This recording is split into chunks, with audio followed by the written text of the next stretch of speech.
আজ আমি চলে এসেছি একটা খুব সহজে বানিয়ে ফেলা ড্রিঙ্ক। এই গরমে খুব ভালো লাগবে আর খুব ইজি বানানো।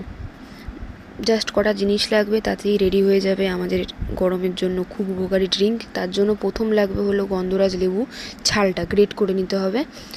আর তারপরে লাগবে একটু বিট লবণ, তারপরে লাগবে পাতিলেবু খুব দরকার, তারপরে লাগবে পুদিনা পাতা, এটা লাগবে হলো গোলমরিচ আর জিরা গুঁড়ো, তারপরে লাগবে জলজিরা, তারপরে লাগবে হজমলা, তারপরে লাগবে একটা পাত্রে একটু চিনি জল করে রেখে দেবেন আগে থেকে, সোডা আর প্লেন জল, সোডাটা খুব দরকারি, আর একটা গ্লাস।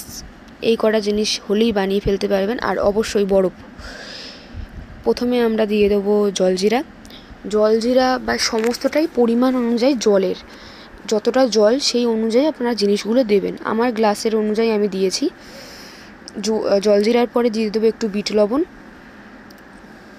বিট লবণ দিয়ে দেওয়ার পরে আমি ওই গোলমরিচ আর জিরাটাকে যেটা গুঁড়ো করে নিয়েছিলাম আগে, সেটা দিয়ে দেবো। এটাতেই মেন কাজে দেবে, মানে একটা দারুণ ফ্লেভার আসে। এটা পরিমাণ মতন দিয়ে দেওয়ার পরে আমরা দিয়ে দেবো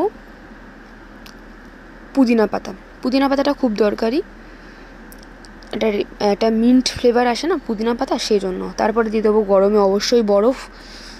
আর আপনারা ঠান্ডা জলও দিতে পারেন, প্লেন জলও দিতে পারেন। আমি প্লেন জল দিয়েছি যেহেতু বরফ দিয়েছি। আর জলটা কিন্তু অল্প দেব।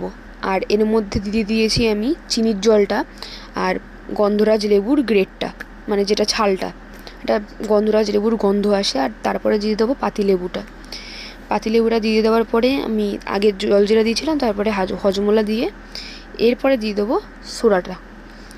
ব্যাস, সোডা দিলেই রেডি হয়ে যাবে আমাদের ড্রিঙ্ক। বাড়িতে আসলে গরমে এইগুলো কটা জিনিস ঘরে সবারই তো কম বেশি থাকে, ইজিলি করে দিতে পারবেন খুব সহজে। একবার করে দেখবেন, ভীষণ ভালো লাগবে।